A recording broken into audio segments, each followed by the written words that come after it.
તો ગારિયાધારમાં iconic road ઉપર તંત્ર હવે જાગ્યું હોય એવું લાગી રહ્યું છે। ત્યારે બી ઇન્ડિયા ન્યૂઝના અહેવાલ બાદ આ ખાડાની મરામત શરૂ કરવામાં આવી છે।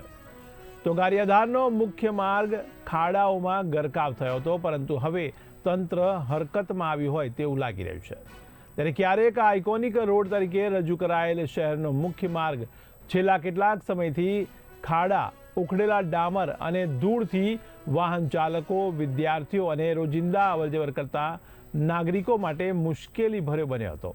ત્યારે લોકો રોજ ખાડાઓમાં ઝોલા ખાતા હતા, તો અકસ્માતની ભીતિ વચ્ચે સફર કરતા હતા। પરંતુ બી ઇન્ડિયા ન્યૂઝના અહેવાલ બાદ આખરે તંત્ર જાગ્યું છે અને આજે માર્ગના ખાડાઓની મરામત કામગીરી હાથ ધરવામાં આવી છે।